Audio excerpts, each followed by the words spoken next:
ಅಧ್ಯಕ್ಷರೇ, ನಮ್ದು ಕೃಷ್ಣ ಅವರಿಗೆ ತಾವು 58 ಕೋಟಿ ಪ್ರಾವಿಷನ್ ಮಾಡಿದ್ದೀರಾ ಅಂತ ಹೇಳಿದ್ದಾರೆ. ಖರ್ಚು ಒಂದು ಜಿಲ್ಲೆಗೆ ಎಷ್ಟು ಬರ್ತೈತೆ? 1.5 ಕೋಟಿ ಬರ್ಬೋದು. ತಾಲೂಕುಗಳಿಗೆ ಬಂದ್ರೆ 20 ಲಕ್ಷ ಬರೋದು. ನಿಮ್ಗೆ ಎಲ್ಲೂ ಸಿಗಲ್ಲ. ಈಗ ಕರ್ನಾಟಕದಲ್ಲಿ ಎಲ್ಲೂ ನಿಮ್ಗೆ ಜಮೀನೇ ಸಿಗಲ್ಲ. ಇದ್ದ ಸರ್ಕಾರ ಜಾಗ ಕೊಟ್ಟು ಈಗ ನಾವು ಅತ್ಯಂತ ಪರ್ಚೇಸ್ ಪರಿಸ್ಥಿತಿ ಭಿಕ್ಷೆ ಬೇಡ ಸ್ಥಿತಿ ಬಂದಿದ್ದೀರಿ. ನಾನು ದಾವಣಗೆರೆಗೆ ಹೋಗಿದ್ದೆ ಅಧ್ಯಕ್ಷರೇ. ಅಲ್ಲಿ ಲ್ಯಾಂಡ್ ಗ್ರಾಂಟ್ ನಾವೇ ಮಾಡಿಕೊಟ್ಟಿದ್ದೀರಿ. ಸುಮಾರು 100-120 ಎಕರೆ ಲ್ಯಾಂಡ್ ಗ್ರಾಂಟ್. ನಾನು ಹೋಗಿ ಅಶ್ವತ್ಥ ಕಟ್ಟೆ ಮೇಲೆ ಕೂತ್ಕೊಂಡು 1 ಎಕರೆ ಕೊಡ್ರಯ್ಯ ಅಂದ್ರೂ ಒಬ್ರು ಕೊಡಲ್ಲ. ಸ್ಕೂಲು ಕೊಡಲ್ಲ, ಆಸ್ಪತ್ರೆಗೆ ಕೊಡಲ್ಲ.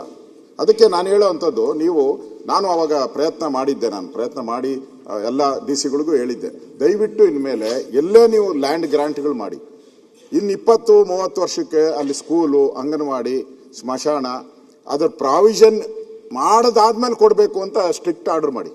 ನೀವು ಇಲ್ಲಿ ಅದು ಬಹಳ ಇಂಪಾರ್ಟೆಂಟ್. ದಯವಿಟ್ಟು ಇದು ಮಾಡಿದ್ರೆ ಮುಂದಿನ ಜನಾಂಗಕ್ಕೆ ಒಳ್ಳೇದಾಗ್ತೈತೆ. ಇಲ್ಲ ಅಂತಂದ್ರೆ ಎಲ್ಲ ತಗೊಳಕ್ ರೆಡಿ ಇದ್ದಾರೆ. ನೀವು ಕೊಟ್ರೆ ಎಲ್ಲರೂ ಬರೋದು. ನೀವು ಎಲ್ಲಿ ಈ ಚಿತ್ರದುರ್ಗ ಹೋಗ್ತಾ ಇದ್ರೆ ಬೆಟ್ಟನೆಲ್ಲ ಉತ್ಕೊಂಡ್ಬಿಟ್ಟಿದ್ದಾರೆ. ಈಗ ಎಡಗಡೆ ನೀವು ಬೆಟ್ಟಗಳನ್ನೆಲ್ಲ ಉತ್ಕೊಂಡ್ಬಿಟ್ಟಿದ್ದಾರೆ ಮೇಲ್ಗಡೆ. ಇದನ್ನ ತಪ್ಪಿಸ್ಬೇಕು. ಮುಂದಿನ ಜನಾಂಗಕ್ಕೆ ನಾವೇನೋ ಉಳಿಸಿಲ್ಲ ಅಂದ್ರೆ ದೊಡ್ಡ ಸಮಸ್ಯೆ ಆಗ್ತದೆ. ಕೃಷ್ಣ ಅವರೇ, ದಯವಿಟ್ಟು ಇದನ್ನೆಲ್ಲ ಸರ್ಕ್ಯುಲರ್ ಅಲ್ಲಿ ನೀವು ಗ್ರಾಂಟ್ ಮಾಡಬೇಕಾದ್ರೆ ಏನೇ ಮಾಡಬೇಕಾದ್ರೂ ಇದನ್ನ ಉಳಿಸ್ಕೊಂಡು ಇನ್ನು 25 ವರ್ಷಕ್ಕೆ ಮುಂದೆ ಕೊಡ್ತೀರಿ ಅನ್ನೋದು ಒಂದು ಆದೇಶ ಮಾಡಿದ್ರೆ ಒಂದು ರೆಕಾರ್ಡ್ ಉಳಿಯುತ್ತೆ. ಧನ್ಯವಾದ. ಸನ್ಮಾನ್ಯ ಸಭಾಧ್ಯಕ್ಷರೇ, ಕೆಲವು ನಾವು ಹೇಳ ಪ್ರಕಾರ 10 ವರ್ಷದಿಂದ ನಾವು ಕೂಡ ಮಾಡಿದ್ದೀವಿ. ನಮ್ಮ ಸರ್ಕಾರ ಟೈಮ್ನಲ್ಲಿ ನಾವು ಸಂಚಾನ ಭೂಮಿ ಮಾಡಿದ್ದೀವಿ.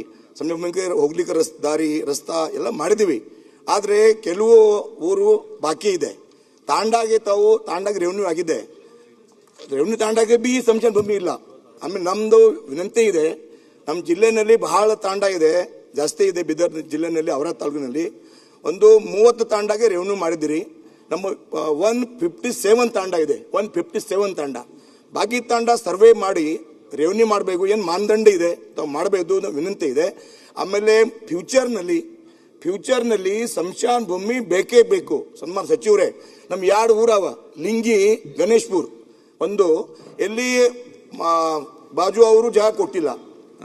ಅವರು ಅಧ್ಯಕ್ಷರು ಕೇಳ್ರಿ, ನೀವು ಅಪರೂಪ ಕ್ವಶನ್ ಕೇಳ್ತೀನಿ, ಆಯ್ತು ಹೇಳ್ತೀರಿ. ಅದನ್ನೇ ನೀವು ಹೇಳ್ತಾ ಇದ್ರೆ ಆಗದಿಂದ ರೋಡ್ನಲ್ಲಿ ಅಂತಿಮ ಕ್ರಿಯೆ ಆಯ್ತು. ಗಣೇಶ್ಪುರ್ ಒಂದು, ಲಿಂಗಿ ಒಂದು, ನಮ್ದು ಊರು ತಾಲೂಕಿನಲ್ಲಿ ಬಹಳ ಗಂಭೀರ ಪರಿಸ್ಥಿತಿ ಆಯ್ತು. ತಹಶೀಲ್ದಾರ್ ಬಂತು, ಪೊಲೀಸ್ ಬಂತು, ಗಲಾಟೆ ಆಯ್ತು. ಅದಕ್ಕಾಗಿ ತಮ್ಮದೇ ವಿನಂತಿ ಇದೆ.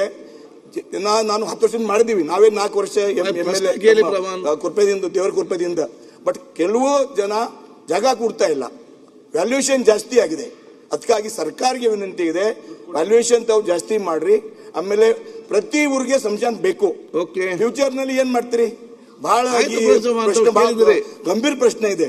ಗಂಭೀರ ಪ್ರಶ್ನೆಗೆ ತಾವು ಅಧ್ಯಕ್ಷರೇ ಥೋಡ ನಮ್ಮ ಯಾವಾಗ್ಲೂ ಕ್ವಶನ್ ಹಾಕಲ್ಲ. 15 ನಿಮಿಷ ಆಯ್ತು ಮಾತಾಡುದು. ಇಲ್ಲ, ಹೌದಾ? ವಿಶ್ವ ಗಂಭೀರ ಇದೆ, ಹೇಳಿದ್ದೀರಿ. ಅದಕ್ಕಾಗಿ ಮಂತ್ರಿಗೆ ವಿನಂತಿ ಇದೆ, ಪ್ರತಿ ತಾಂಡಾಗೆ, ಪ್ರತಿ ವಿಲೇಜ್ಗೆ ನಮ್ಮ ಸಂಚಾನ ಭೂಮಿ ಬೇಕು. ಆಮೇಲೆ ಮೂಲ ಸೌಕರ್ಯ ತಾವು ಮಾಡಲೇಬೇಕು. ವಿನಂತಿ ಮಾಡ್ತಾ ಇದ್ದೀವಿ. ಮಾನ್ಯ ಅಧ್ಯಕ್ಷರೇ, ಪ್ರತಿಪಕ್ಷದ ನಾಯಕರು ಹೇಳಿದ್ದು 100ಕ್ಕೆ 100 ನಂದು ಕೂಡ ಸಹಮತ ಇದೆ. ಮತ್ತು ಅವರು ಸ್ಥಳೀಯವಾಗಿ ಗಮನಿಸಿರೋದು ಕೂಡ ನನ್ನ ಪ್ರಕಾರ ಸರಿ ಇದೆ. ಅವರ ಅಬ್ಸರ್ವೇಷನ್ ಎಲ್ಲಿ ಕೊಡು ಗುಡ್ಡ ಕೊಡು, ಅದು ಕೊಡು, ಇದು ಕೊಡು, ಕೊನೆಗೆ ಈಗ ನಾವು ಕೊಟ್ಟು ನಾವು ಭಿಕ್ಷಾ ಪಾತ್ರ ಎತ್ಕೊಂಡು ಓಡಾಡುವಂಗಾಗಿದೆ. ಈಗ ಅವ್ರು ಕೇಳ್ತಾ ಇರೋದು 100ಕ್ಕೆ 100 ಸರಿ ಇದೆ. ಈಗ ಹಿಂದೂ ಸಮಾಜದಲ್ಲಿ ಸುಡೋರು ಇದ್ದಾರೆ ಅಥವಾ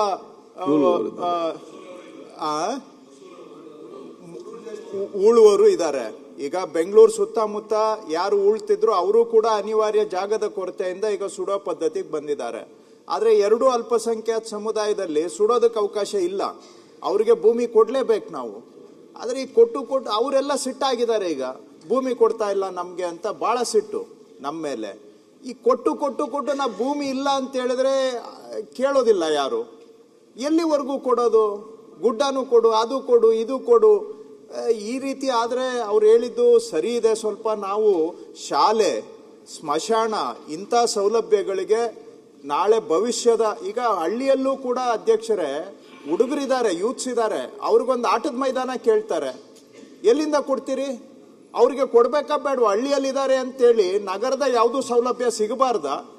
ನಾಳೆ ಅವರಿಗೂ ಆಟದ ಮೈದಾನ ಕೊಡ್ಬೇಕಾಗುತ್ತೆ, ನಾವು ಪಾರ್ಕ್ ಕೊಡ್ಬೇಕಾಗುತ್ತೆ, ಹಳ್ಳಿಯಲ್ಲಿ ಶಾಲೆಗೆ ಸೂಕ್ತ ಜಾಗ ಇರಬೇಕು, ಸ್ಮಶಾನಕ್ಕೆ ಬೇಕು, ಬೇರೆ ಏನಾದರೂ ಮಕ್ಕಳು ಕೈ ಚಾಚೋದಕ್ಕಾದ್ರೂ ಸ್ವಲ್ಪ ಜಾಗ ಇರಬೇಕು. ಅದಕ್ಕೆಲ್ಲ ನೀವು ಕಟ್ಟುನಿಟ್ಟಾಗಿ ಕಾಯ್ದಿರಿಸಬೇಕು ಅಂತ ಪ್ರತಿಪಕ್ಷದ ನಾಯಕರು ಏನು ಹೇಳಿದ್ದಾರೆ ಅದ್ರ ಕಡೆ ಖಂಡಿತವಾಗಿ ನಾವು ಅದನ್ನ ಒಪ್ತೇವೆ, ಅದನ್ನ ಅನುಷ್ಠಾನ ಮಾಡಲಿಕ್ಕೂ ಕೂಡ ಮಾಡ್ತೇವೆ ಅಧ್ಯಕ್ಷರೇ.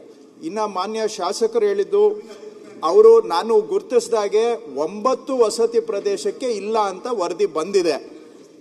ಇನ್ನೂ ಹೆಚ್ಚಿದ್ರೆ ತಾವು ಕೊಡಿ. ಈಗ ಮಾರ್ಗಸೂಚಿ ದರಕ್ಕಿಂತ 3 ಪಟ್ಟುವರೆಗೆ ಕೊಡ್ಲಿಕ್ಕೆ ಅವಕಾಶ ಇದೆ. 3 ಪಟ್ಟುವರೆಗೆ ಪರಿಹಾರ ಕೊಟ್ಟು ಖರೀದಿ ಮಾಡ್ಲಿಕ್ಕೆ ಅವಕಾಶ ಇದೆ. ಫಸ್ಟ್ ಪ್ರಯಾರಿಟಿ ಹತ್ತಿರದಲ್ಲಿರುವ ಸರ್ಕಾರಿ ಜಾಗದಲ್ಲಿ ಅವರಿಗೆ ಕಾಯ್ದಿರಿಸ್ತೇವೆ. ಎರಡನೇದು ಎಲ್ಲೂ ಅದು ಸೆಟ್ ಆಗಲಿಲ್ಲ ಅಂತ ಹೇಳಿದ್ರೆ ಖರೀದಿ ಮಾಡೋದಕ್ಕೂ ಕೂಡ ಅವಕಾಶ ಮಾಡಿಕೊಡ್ತೇವೆ. ಅದು ಯಾವುದಾದ್ರೂ ಈ 9 ನಮ್ಮ ನಜರಲ್ಲಿ ಇದೆ. ಅದು ಬಿಟ್ಟು ಇನ್ನೇನಾದ್ರೂ ಇದ್ರೆ ತಾವು ಕೊಡಿ.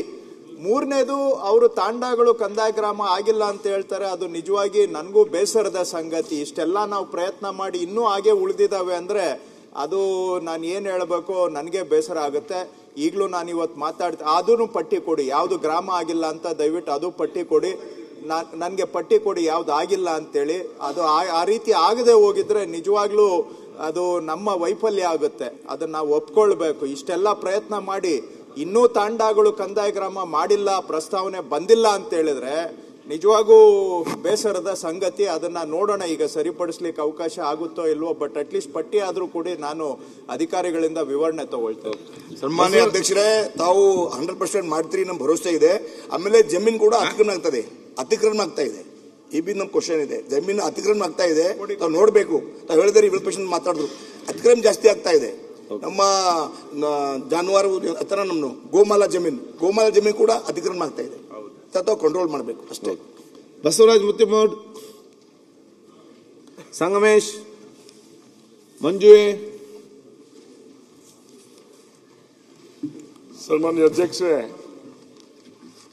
ಚುಕ್ಕಿ ಗುರುತಿನ ಪ್ರಶ್ನೆ 2410 ಮಾನ್ಯ ವಸತಿ ಮತ್ತು ಅಲ್ಪಸಂಖ್ಯಾತರ ಕಲ್ಯಾಣ ಸಚಿವರಿಗೆ ಕೇಳಲು ಬಯಸ್ತೇನೆ. ಜಮೀರ್ ಸಾಹೇಬ್ರೆ, ಈ ಕಡೆ ನಮ್ಮ ಪ್ರಶ್ನೆ. ಸಾರಿ ಏನು ಹೇಳಲೇ ಇಲ್ಲ. ಆಯ್ತು, ಕಂಟಿನ್ಯೂ ಮಾಡಪ್ಪ. ಅಲ್ಲ, ಉತ್ತರ ಒದಗಿಸಿ ಅಂತ ಹೇಳ್ಬೇಕಲ್ಲ. ಅವ್ರು ಪ್ರಶ್ನೆ ಕೇಳಿದ್ದಾರೆ, ಉತ್ತರ ಒದಗಿಸಿ ಅಂತ ಹೇಳಿ. ಇನ್ನೊಮ್ಮೆ ಕೇಳಿ, ಇನ್ನೊಂದ್ಸರಿ ಹೇಳ್ಬೇಕು. ಬೇಡ. ನಿರ್ಭೀತ, ನಿಷ್ಪಕ್ಷಪಾತ, ವಿಶ್ವಾಸಾರ್ಹ ಸುದ್ದಿಗಳಿಗೆ ಮತ್ತೊಂದು ಹೆಸರಾಗಿರುವಂತ ನ್ಯೂಸ್ 18 ಕನ್ನಡ ಈಗ ಆಪ್ನಲ್ಲೂ ಲಭ್ಯವಿದೆ. ದಯವಿಟ್ಟು ಇಲ್ಲಿರುವಂತ QR ಕೋಡ್ ಸ್ಕ್ಯಾನ್ ಮಾಡಿಕೊಂಡು ಆಪ್ ಡೌನ್ಲೋಡ್ ಮಾಡೋದಕ್ಕೆ ಮರಿಬೇಡಿ. ನಿಮ್ಮ ಬೆಂಬಲ ಹೀಗೆ ಸದಾ ನಮ್ಮೊಂದಿಗಿರಲಿ. ಧನ್ಯವಾದ.